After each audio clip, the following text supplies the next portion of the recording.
Hey, welcome to my channel. My name is Paula and today let's look at all the things I bought from our previous trip to Paris. I have already shared some video footage of our trip to Paris, for instance, the travel blog itself.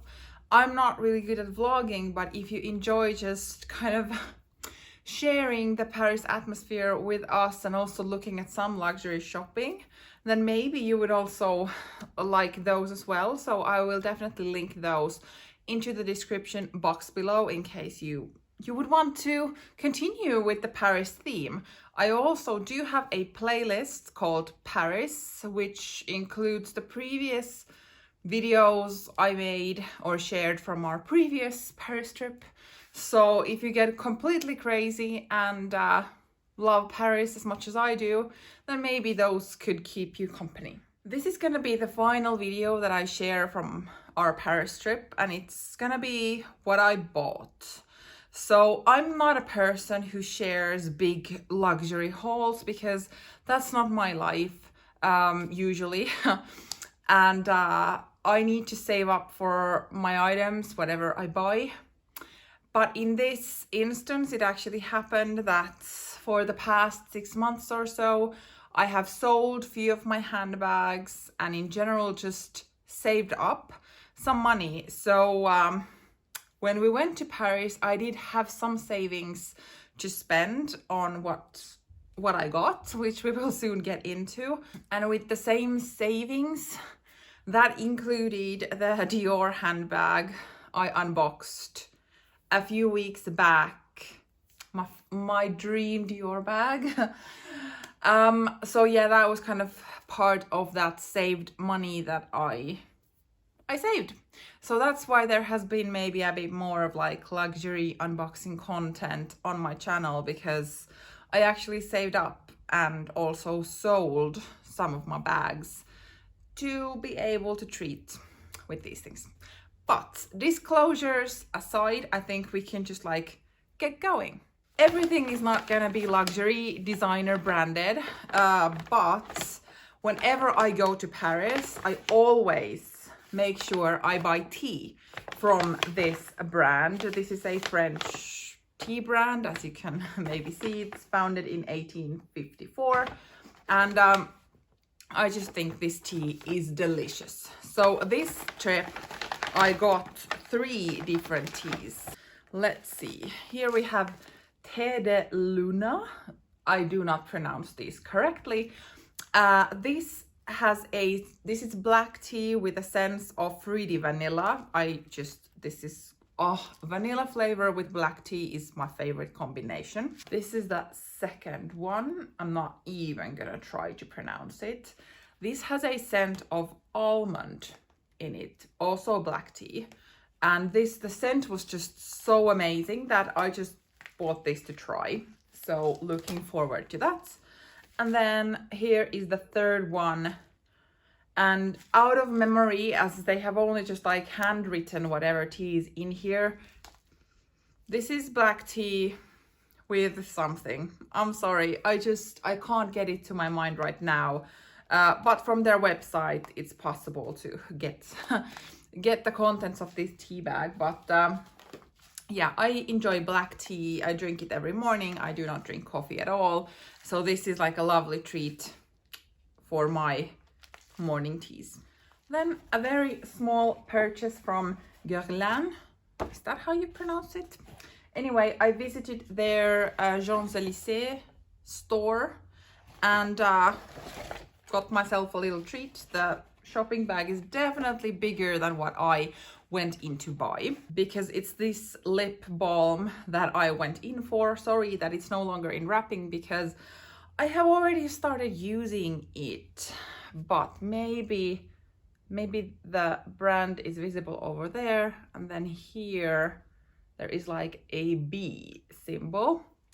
This is from their Kiss Kiss line Rose Glow, and it's kind of like a lip balm that treats your lips and leaves a very, very tiny shimmer And I've been looking at this from different airports and cosmetic stores for many months now, but I kind of haven't bought it. But now that we were in Paris, I'm like, yes, I'm gonna go to its own boutique and get myself this. And I think the packaging is quite cute, as this is kind of bee glow. So I'm assuming this is like honey.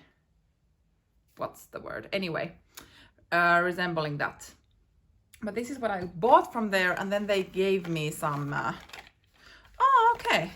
I did save the wrapping in the freebie bag. So yeah, this is the packaging that came with it. And is there anything interesting in that? Probably not, because all the details can be found online. The sales associate gave me 2 perfume samples to test.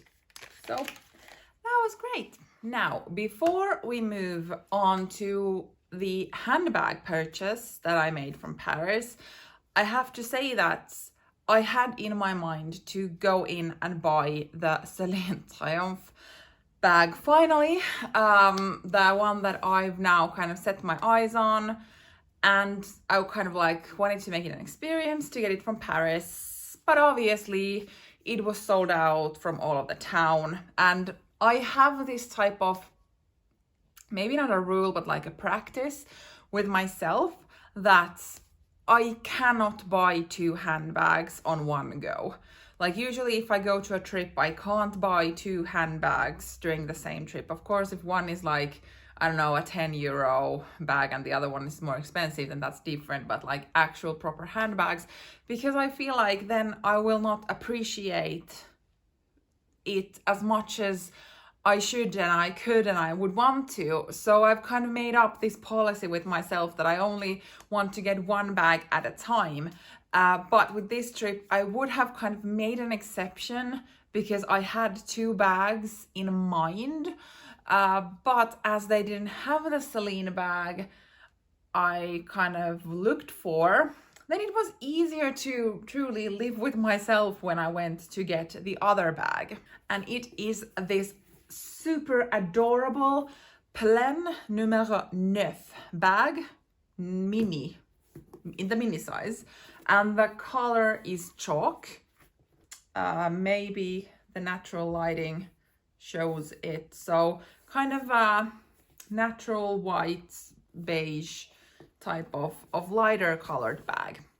And I have already posted a video of this bag, of my shopping experience at Polene Paris and the unboxing and me trying out different bags. So I will link that video here, also down there, in case you would want to see more of their handbags and kind of a handbag try on and see the store, because the ambiance is quite great. But I also did make a small comparison of the differences I noticed with the store experience from my current trip and then the previous one a little less than 1.5 years ago. So if that's something you're interested in, go ahead and watch that video next. But yeah, for those who haven't seen it, I also managed to get a Polene bag, and I think this is just adorable. And I feel like because Polene is quite trending, might not be the right word here, but it's popping up quite a lot with handbag lovers. So I feel like I have to say this, that there is no collaboration, no sponsorship, no invitations from Polene to me. I would love to have that, but no. So all paid with my own money, walked there with my own feet and pushed people aside from the mirror by myself. I'm just kidding. But yeah, so this was just all me. I feel like I have to throw it out there because I have been watching videos of people unboxing Polene bags or in general talking about them. And then if they do not mention anything about who paid and or whatever, people start asking quite rude sounding questions of the origin of the Polene bags. So I kind of feel like I want to put it out there so that this is not shady at all. Like, I bought it for myself. Second to last, and do not get that excited. Of course, feel free to get excited, but this is not anything that major. But after a long break of even visiting the Chanel Rue Cambon store, it had been like many years since I last visited that store. I do not go there every time we go to Paris because I'm not really a Chanel lover, and I don't have the need to go in particular to that store. And usually I don't even go to any Chanel stores when in Paris, or anywhere for that matter, because I'm not that into Chanel. There's other brands I'm more into. The same way as we did not go to any Louis Vuitton stores in Paris because I'm kind of a bit like over it, or I don't know how to put it. But anyway, back to this. So maybe let's look what it is and then I can talk a bit more. So I bought a perfume. So this is the cover for the perfume. I don't know if this is like a new line for Chanel perfumes or what, but this is what the bottle itself looks like. And I had smelled this particular Paris version. So there are other like places, so it might be like Paris Biarritz or Paris Edinburgh or something like that. So it's not only Paris, so like many different places. And I did smell all of them, I think, first time at Lisbon airport last autumn when I was flying back from Portugal. And I really loved this scent. I think this is my style of scent. But from that airport, I was kind of like, okay, I've just spent a lot of money and I don't really need a perfume, so I'm gonna buy it from somewhere else and not just from the airport. And then I now and then went to look for this from airports again, and also from like department stores or something like that. This is not sold everywhere. And when we actually had booked the Paris trip, I was like, okay, now I'm gonna give in. I'm gonna buy this from Paris, and maybe I could make it a teensy bit more special and buy it from Chanel boutique. And when I was like, okay, I could go into a Chanel boutique, why not do it from the Rue Cambon street and get the white paper bag? Because if I would go in there and buy this, I might as well just try to catch the white shopping bag, which is ridiculous. I probably could have bought this from Galeries Lafayette or something like that. But yeah, sometimes I'm a bit like, I don't know, unnecessarily heady, so I wanted the shopping bag. So yeah, I made a deal with my husband that if we do not need to queue inside the Chanel store, I could buy this from there. Otherwise, I will buy it from somewhere else, because we were there for only the weekend. I didn't feel like spending it on a queue, really. So yeah, there was no queue to get inside. It was a Saturday, so there could have been a bit of a line, maybe, on a weekend, but there wasn't. And it might be because like right in the corner, there is a massive Chanel store in the same block, or basically on the same street. So maybe that's where everyone is. But lucky for us, no line. I went directly to the cosmetic perfume section. I got assistance, bought this. They luckily gave me the shopping bag, and that's it. So my first and only Chanel Rue Cambon purchase. We did also look through the store very quickly, but as mentioned, I'm not really that much into Chanel, so it was more like, got the perfume, moving on. The final thing I would want to share with you comes in this. And it's not a handbag. I was not really expecting this large of a shopping bag for what I went in to get, but I am super happy that they still had the Christmas packaging in February, because this is gorgeous. or as always with Dior, and then they also gave the tiny star. But let's look at the item. Here we have the box, and isn't this beautiful?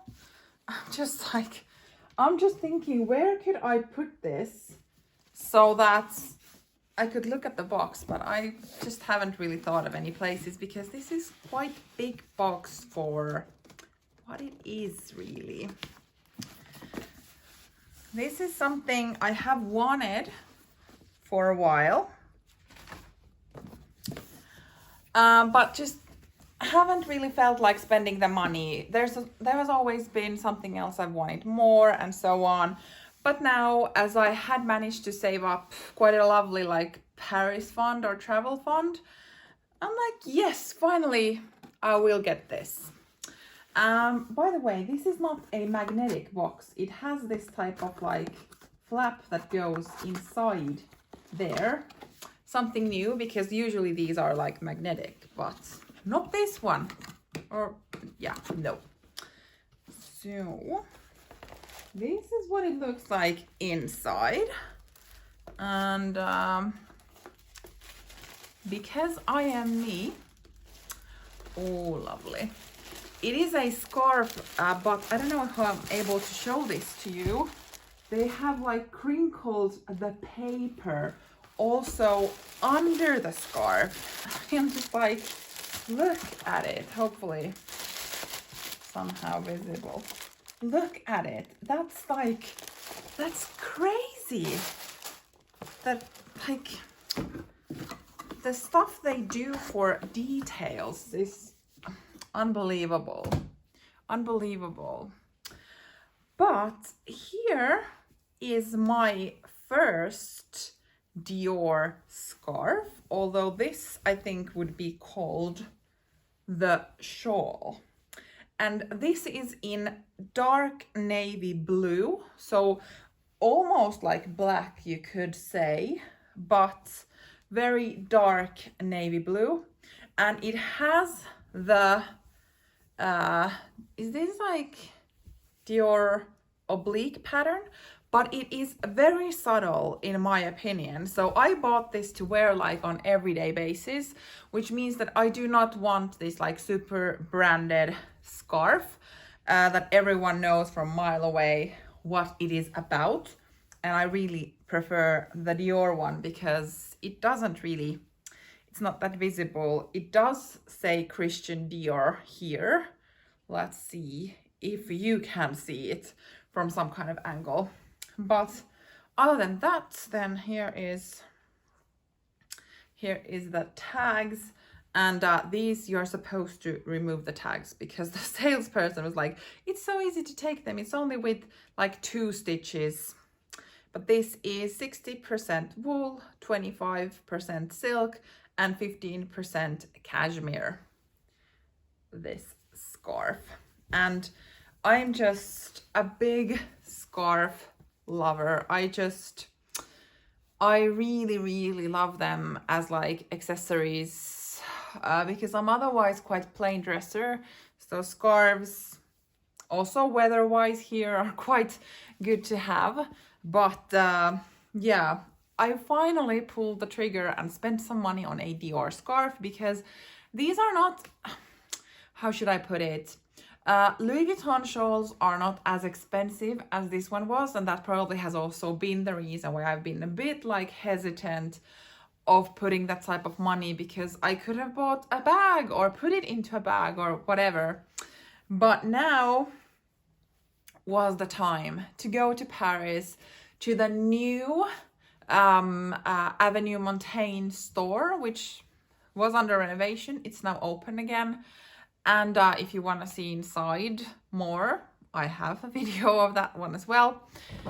And it was a super lovely experience to be in the new boutique, go to the Dior Cafe, which is inside the boutique. I got help immediately. It was really lovely and I did feel like it was a luxurious experience. Even though sometimes when going to luxury boutiques, especially in Paris, there might be a lot of other people, so the service level can sometimes be a bit rushed or something like that. But the Dior experience was just amazing, and I'm so happy that I finally have the scarf. Spring is coming. I can soon give up my wool scarves, like the thick ones, and move over to a bit lighter ones, so that the Hermes scarf that I wear non-stop basically, because it's also a more subtle scarf, so that can have a bit of a rest, and I then have more variety with a darker one next to the like taupe colored one. Before I end this video, I did mention that I went in to look for the Celine Triomphe bag. One of them, there is so many nowadays, but one of them, and it was sold out in the entire Paris. And I kind of felt like I have now waited long enough to buy it anyway. And I kind of was like, okay, in Paris, I buy it. Wasn't available. So I might have ordered it online, and I might have it here, but that is a topic for a different video. And I have to say that within the past, let's say month, I have made so many unboxings, which I thought I would kind of try to spread them out a bit so that it wouldn't be like unboxing this week, unboxing next week, and like handbags and whatever luxury items. But I just still wanted to put them out chronologically, so that's why they are out now. But I kind of still feel that I have bought a lot of stuff in a very short amount of time. Zero regrets for anything, but still now might be a good time for me to take a bit of a break. I don't know how long of a break from like luxury shopping, especially handbag shopping, for a while, to actually have time to use my items. If I consider the Polene bag and then the Dior 30 Fontaine bag, which I managed to get with an amazing price point before our Paris trip, and potentially the Celine bag, like there is 3 handbags in a very short amount of time. So I really want to focus on using them. Plus I have all the other handbags. And I'm kind of starting to feel that I have been a bit spendy. Not like that I couldn't have done that, but still it's not really my style to buy so many handbags in such a short amount of time, because I feel like I got them within like a 3 weeks time span or something. So yeah, or no, actually maybe 2 weeks time span when I had them in my hands. So we'll see where this leads leads me. But yeah, I kind of I wanted to touch upon this topic as well, because I do not want to give out an unreasonable like example of my life, because this is not normal for me to buy this many handbags in 2 weeks time span. So yeah, maybe that's just what I wanted to say. Thank you so much for joining me in this video. Thank you for watching. See you in my next video. Bye.